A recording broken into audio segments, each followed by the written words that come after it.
तो देखिए दोस्तों, सबसे पहले हम ये जान लेते हैं कि संविधान सभा क्या होती है। तो देखिए, वो सभा जिसके सदस्यों द्वारा संविधान का निर्माण किया गया है। तो अब क्वेश्चन आता है कि संविधान सभा का विचार सर्वप्रथम कहाँ से आया। तो देखिए, 1934 में एम.एन. राय ने संविधान सभा का पहली बार विचार प्रस्तुत किया था।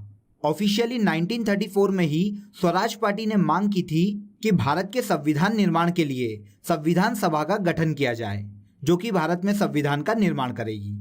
इसके बाद देखिए, 1946 में भारत के संविधान निर्माण पर अपनी सिफारिशें देने के लिए कैबिनेट मिशन का गठन किया गया, जिसके अध्यक्ष सर पैट्रिक लॉरेंस थे और इसके दो अन्य सदस्य सर स्टेफोर्ड क्रिप्स और ए.बी. अलेक्जेंडर थे। तो देखिए, सर पैट्रिक लॉरेंस की अध्यक्षता वाली कैबिनेट मिशन की सिफारिश के आधार पर ही भारत में संविधान सभा का गठन किया गया और कैबिनेट मिशन की सिफारिश के आधार पर ही भारत में संविधान सभा के सदस्यों की संख्या 389 निर्धारित की गई। देखिए दोस्तों, संविधान सभा की ये जो सदस्यों की संख्या थी, ये भारत की जनसंख्या के अनुपात में थी। उस वक्त भारत की जनसंख्या 39 करोड़ थी। इसी कारण हर 10 लाख जनसंख्या पर संविधान सभा में एक सीट को निर्धारित किया गया था। देखिए फ्रेंड्स, इन 389 सदस्यों में से संविधान सभा में 15 महिलाएं थी और संविधान सभा के संवैधानिक सलाहकार नियुक्त किया गया था बी.एन. राव को। ओके, तो ये संविधान सभा का बेसिक स्ट्रक्चर था। आई होप आपको ये समझ में आया होगा। अब चलते हैं हम क्वेश्चन की तरफ। तो पहला क्वेश्चन देखिए, भारत की संविधान सभा गठित करने का आधार क्या है। तो अभी हमने इस पर डिस्कस किया है। भारत की संविधान सभा को कैबिनेट मिशन के आधार पर गठित किया गया था। तो यहाँ पर हमारा आंसर है आंसर बी, कैबिनेट मिशन, जो कि 1946 में भारत आया था। इसकी सिफारिश पर ही भारत में संविधान सभा का गठन किया गया था। अगला क्वेश्चन देखिए, संविधान सभा के संवैधानिक सलाहकार कौन थे। तो इस क्वेश्चन का आंसर आप सभी को पता चल गया होगा। संविधान सभा के संवैधानिक सलाहकार थे बेनेगल नरसिंह राव, जिसे शॉर्ट में बी.एन. राव के नाम से जाना जाता है। तो यहां आंसर हो जाएगा आंसर डी। भारतीय संविधान सभा की प्रारूप समिति के अध्यक्ष थे। तो देखिए फ्रेंड्स, जब संविधान सभा का गठन किया गया तो संविधान सभा में 13 समितियों का गठन किया गया था। सबसे पहले मैं आपको इन 13 समितियों में जो इंपॉर्टेंट समितियां हैं उनके बारे में बता देता हूं। तो देखिए, सबसे इंपॉर्टेंट समिति है प्रारूप समिति। इसे याद रखिएगा, ये एग्जामों में बहुत ज्यादा क्वेश्चन पूछा जाता है। देखिए, प्रारूप समिति के अध्यक्ष थे डॉक्टर भीमराव अंबेडकर। अब देखिए, एक शॉर्ट ट्रिक से ये मैं आपको याद करवा देता हूं। देखिए, संविधान का प्रारूप वही व्यक्ति बनाएगा जो कि दिमाग से और शरीर से बहुत ज्यादा भीमकाय होगा। भीमकाय का मतलब होता है शक्तिशाली। अब देखिए, जिसका रूप बहुत ज्यादा शक्तिशाली हो या बहुत ज्यादा भीमकाय हो, वही प्रारूप समिति का अध्यक्ष होगा। इसीलिए प्रारूप समिति के अध्यक्ष थे डॉक्टर भीमराव अंबेडकर। क्लियर। इसके बाद देखिए, संघ संविधान समिति के अध्यक्ष थे जवाहरलाल नेहरू। देखिए, जवाहरलाल नेहरू भारत के पहले प्रधानमंत्री हैं, इसीलिए इन्हें संघ की संविधान समिति का अध्यक्ष बना दिया गया था। देखिए, जवाहरलाल नेहरू भारत के पहले प्रधानमंत्री हैं, तो भारत के पहले उप प्रधानमंत्री हैं वल्लभ भाई पटेल। इसीलिए वल्लभ भाई पटेल को प्रांतीय संविधान समिति का अध्यक्ष बना दिया गया था। तो यहां पर कंफ्यूज मत होना, संघ संविधान समिति के अध्यक्ष थे जवाहरलाल नेहरू और प्रांतीय संविधान समिति के अध्यक्ष थे वल्लभ भाई पटेल। इसके अलावा देखिए, मौलिक अधिकार और अल्पसंख्यकों के लिए जो समिति थी उसके अध्यक्ष बनाए गए थे सरदार वल्लभ भाई पटेल। तो प्रांतीय समिति और मौलिक अधिकार एवं अल्पसंख्यकों के लिए समिति के जो अध्यक्ष थे वो थे सरदार वल्लभ भाई पटेल। इसके अलावा देखिए, जो संविधान सभा के अध्यक्ष होंगे वही संविधान सभा में नियम बनाएंगे और वही संविधान सभा का संचालन भी करेंगे। इसीलिए संविधान सभा की नियम एवं संचालन समिति के अध्यक्ष डॉक्टर राजेंद्र प्रसाद को बनाया गया था, क्योंकि ये संविधान सभा के अध्यक्ष थे। अब देखिए, आगे चलकर डॉक्टर राजेंद्र प्रसाद ही भारत के पहले राष्ट्रपति बनाए गए। अब राष्ट्रपति जो होता है उसे भारत का पहला नागरिक माना जाता है। अब भारत का जो पहला नागरिक होगा, झंडा उठाने का अधिकार भी उसी नागरिक को दिया जाएगा। इसीलिए संविधान सभा में झंडा समिति के अध्यक्ष भी डॉक्टर राजेंद्र प्रसाद को ही बनाया गया था। ओके, तो देखिए, ये संविधान सभा की कुछ इंपॉर्टेंट समितियां हैं जिनसे एग्जामों में बार बार क्वेश्चन पूछे जाते हैं। तो इन सभी समितियों को मैंने आपको शॉर्ट ट्रिक से याद करवा दिया है। अब कभी भी एग्जाम में अगर इन समितियों से क्वेश्चन आएगा तो आप उसे हमेशा सही करके आओगे।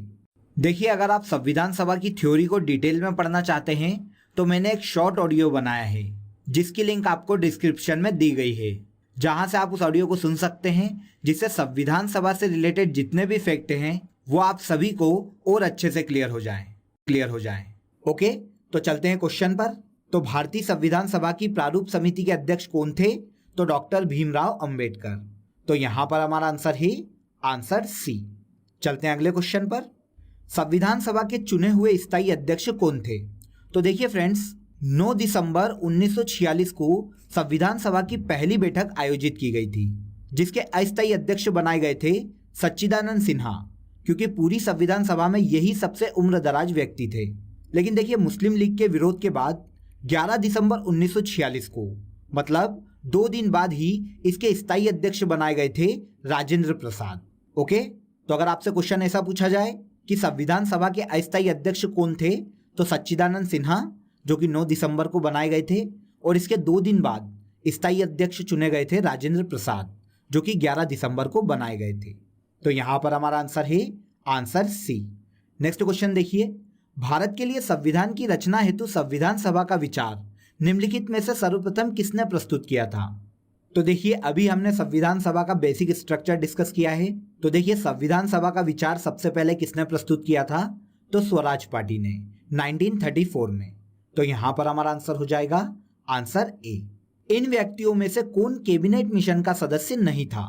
तो देखिए, कैबिनेट मिशन, जो कि भारत के संविधान निर्माण पर सिफारिशें देने के लिए 1946 में गठित किया गया था, इसके अध्यक्ष थे पैथिक लॉरेंस, और इसके 2 अन्य सदस्य थे स्टेफोर्ड क्रिप्स और A.B. अलेक्जेंडर। तो कैबिनेट मिशन का सदस्य कौन नहीं था? तो विलियम वुड कैबिनेट मिशन का सदस्य नहीं था। तो यहां पर हमारा आंसर हो जाएगा आंसर ए। बोलिए, क्लियर है? चलते अगले क्वेश्चन पर। संविधान की प्रारूप समिति के समक्ष प्रस्तावना का प्रस्ताव किसने रखा? तो देखिए फ्रेंड्स, 9 दिसंबर 1946 को संविधान सभा की पहली बैठक हुई, जिसके अस्थायी अध्यक्ष बनाए गए थे सच्चिदानंद सिन्हा। इसके 2 दिन बाद 11 दिसंबर को संविधान सभा के स्थायी अध्यक्ष बनाए गए राजेंद्र प्रसाद, और इसके 2 दिन बाद 13 दिसंबर को जवाहरलाल नेहरू द्वारा प्रारूप समिति के समक्ष प्रस्तावना का प्रस्ताव रखा गया था, जिसे 22 जनवरी 1947 को संविधान सभा द्वारा पारित कर दिया गया था। ओके, तो प्रारूप समिति के समक्ष प्रस्तावना का जो प्रस्ताव था वो जवाहरलाल नेहरू द्वारा रखा गया था। तो इस क्वेश्चन का आंसर है आंसर डी। भारत के संविधान का निर्माता किसे माना जाता है? तो देखिए फ्रेंड्स, 26 नवंबर 1949 को संविधान सभा द्वारा जिस संविधान को अपनाया गया था उसे मुख्य रूप से B.R. अंबेडकर की अध्यक्षता वाली ड्राफ्टिंग कमेटी ने तैयार किया था। अब क्योंकि भारत का जो संविधान है वो भीमराव अंबेडकर की प्रारूप समिति की देन है, इसीलिए संविधान का निर्माता B.R. अंबेडकर को कहा जाता है। तो यहां हमारा आंसर हो जाएगा आंसर बी। चलते हैं नेक्स्ट क्वेश्चन पर। भारतीय संविधान सभा में महिला सदस्यों की कुल संख्या कितनी थी? तो देखिए, शुरुआत में ही हमने इस पर डिस्कस किया है। भारत की संविधान सभा में 389 सदस्य थे, जिसमें से 15 महिला सदस्य थी। तो यहां पर हमारा आंसर हो जाएगा आंसर डी। भारत की संविधान सभा में 15 महिलाएं थी। अगला क्वेश्चन देखिए, संविधान सभा की पहली बैठक की अध्यक्षता किसने की? तो इसके बारे में आप सभी को पता चल ही गया होगा। 9 दिसंबर 1946 को संविधान सभा की पहली बैठक आयोजित की गई थी, जिसके अस्थायी अध्यक्ष बने थे सच्चिदानंद सिन्हा। तो यहां पर हमारा आंसर हो जाएगा आंसर सी। संविधान सभा की जो पहली बैठक हुई थी उसकी अध्यक्षता की थी सच्चिदानंद सिन्हा ने। निम्नलिखित में से कौन अगस्त 1946 में गठित प्रथम अंतरिम राष्ट्रीय सरकार का सदस्य नहीं था? तो देखिए दोस्तों, 1946 में गठित अंतरिम राष्ट्रीय सरकार में सी राजगोपालाचारी जो थे वो भारत के शिक्षा मंत्री थे। इसके अलावा डॉक्टर राजेंद्र प्रसाद भारत के खाद्य एवं कृषि मंत्री थे। और अगर हम जगजीवन राम की बात करें तो ये अंतरिम सरकार में भारत के श्रम मंत्री थे। तो इस प्रकार डॉक्टर एस राधाकृष्णन अंतरिम सरकार में किसी भी पद पर नहीं थे। तो यहां पर हमारा आंसर है आंसर सी। क्लियर? अगस्त 1946 में गठित प्रथम अंतरिम सरकार में डॉक्टर एस राधाकृष्णन किसी भी पद पर नहीं थे। आगे चलते हैं। स्वतंत्र भारत की संविधान सभा के अध्यक्ष कौन थे? तो देखिए फ्रेंड्स, 11 दिसंबर 1946 को राजेंद्र प्रसाद संविधान सभा के अध्यक्ष बनाए गए थे और वो अंत तक संविधान सभा के अध्यक्ष रहे थे। तो यहाँ पर हमारा आंसर हो जाएगा answer B. Doctor Rajendra Prasad स्वतंत्र भारत की संविधान सभा के अध्यक्ष थे। निम्नलिखित में से संविधान सभा की संघ संविधान समिति का अध्यक्ष कौन था? तो देखिए, अभी हमने सभी इंपॉर्टेंट समितियों पर डिस्कस किया था। तो संघ संविधान समिति के अध्यक्ष कौन थे? जवाहरलाल नेहरू। तो यहाँ पर हमारा आंसर है आंसर सी।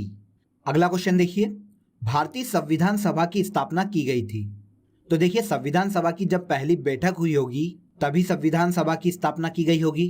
तो देखिए, पहली बैठक और संविधान सभा की स्थापना 9 दिसंबर 1946 को की गई थी। तो यहाँ पर हमारा आंसर है आंसर बी। संविधान निर्मात्री परिषद की झंडा समिति के अध्यक्ष कौन थे? तो झंडा समिति के अध्यक्ष थे डॉक्टर राजेंद्र प्रसाद। तो यहाँ पर हमारा आंसर है आंसर बी। तो देखिए, जितनी भी समितियां मैंने आपको बताई है उन सभी को याद रखिएगा, क्योंकि वो सभी समितियां बहुत ज़्यादा इंपॉर्टेंट है और लगभग सभी एग्जामों में समितियों से क्वेश्चन पूछे जाते हैं। चलते अगले क्वेश्चन पर। भारतीय संविधान को बनाने हेतु भारतीय संविधान सभा के कुल कितने अधिवेशन हुए थे? तो देखिए फ्रेंड्स, भारतीय संविधान को बनाने के लिए भारतीय संविधान सभा के कुल 12 अधिवेशन हुए थे। 11वां अधिवेशन 26 नवंबर 1949 को हुआ था, जिसमें भारत के संविधान को अपनाया गया था।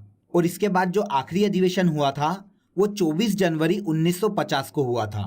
ओके, तो 24 जनवरी 1950 के अधिवेशन को मिलाकर कुल 12 अधिवेशन आयोजित किए गए थे। तो यहाँ पर हमारा आंसर है आंसर सी।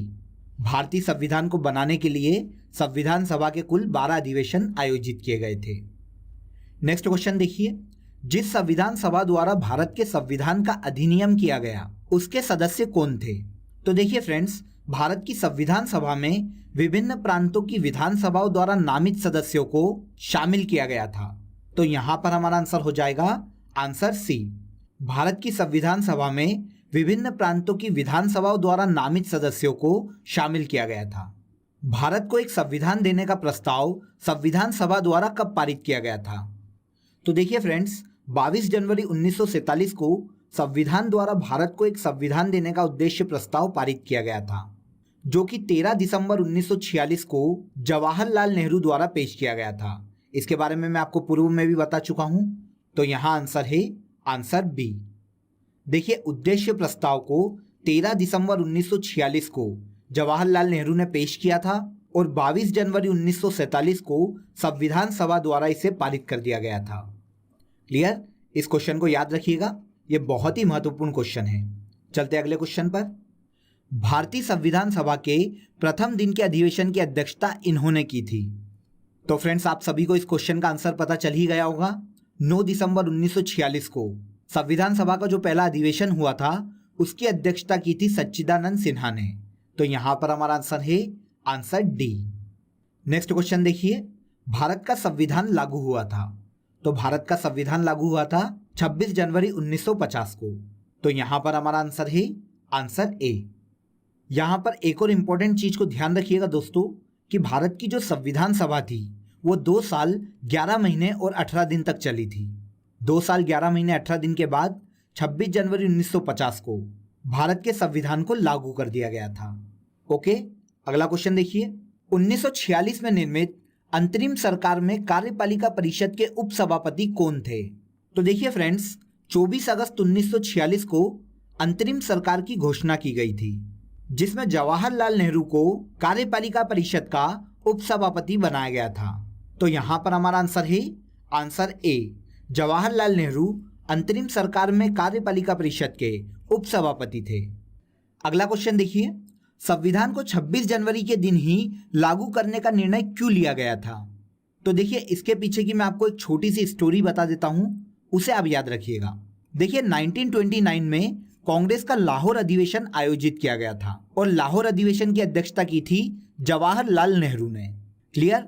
तो सबसे पहले इसी फैक्ट को याद रखिएगा कि 1929 में कांग्रेस के लाहौर अधिवेशन की अध्यक्षता की थी जवाहरलाल नेहरू ने और इसी अधिवेशन में कांग्रेस की ओर से पूर्ण स्वराज की मांग रखी गई। और देखिए, इसी अधिवेशन में यह डिसीजन लिया गया कि 26 जनवरी 1930 से हर साल देश में स्वतंत्रता दिवस के रूप में मनाया जाएगा। ओके, तो देखिए 26 जनवरी 1930 से हर साल देश में स्वतंत्रता दिवस के रूप में मनाया जा रहा था, लेकिन अब देश आज़ाद हुआ 15 अगस्त 1947 को। अब क्योंकि 26 जनवरी एक इम्पॉर्टेंट डेट थी और हर साल उसे स्वतंत्रता दिवस के रूप में मनाया जा रहा था, इसीलिए बाद में 26 जनवरी को देश के संविधान को लागू किया गया। क्लियर? तो आई होप आपको ये स्टोरी समझ में आ गई होगी। तो आपको यहाँ आंसर भी मिल गया होगा। संविधान को 26 जनवरी के दिन लागू करने का निर्णय इसलिए लिया गया क्योंकि कांग्रेस ने इस तिथि को 1930 में स्वतंत्रता दिवस के रूप में मनाया था। तो यहाँ पर हमारा आंसर हो गया आंसर ए। अगला क्वेश्चन थोड़ा बड़ा है, देखिए। कैबिनेट मिशन योजना के अंतर्गत संविधान निर्मात्री परिषद में प्रत्येक प्रांत को आवंटित सदस्य संख्या निर्धारित करने के लिए एक प्रतिनिधि कितनी जनसंख्या के अनुपात में था? तो देखिए फ्रेंड्स, शुरुआत में ही मैंने आपको इसके बारे में बता दिया था। कैबिनेट मिशन द्वारा भारत की संविधान सभा में 389 सीटों का निर्धारण किया गया था और ये जो 389 सीटें थी भारत की जनसंख्या के अनुपात में थी। उस वक्त भारत की जनसंख्या थी 39 करोड़। तो देखिए हर 10 लाख व्यक्ति पर एक सीट का निर्धारण संविधान सभा में किया गया था। तो यहाँ पर हमारा आंसर है आंसर बी, 10 लाख व्यक्तियों पर एक प्रतिनिधि संविधान सभा में निर्धारित किया गया था। लास्ट क्वेश्चन देखिए, भारत की संविधान निर्मात्री सभा के अध्यक्ष कौन थे? तो देखिए भारत की संविधान सभा के अध्यक्ष थे डॉक्टर राजेंद्र प्रसाद। तो यहाँ पर हमारा आंसर हो जाएगा आंसर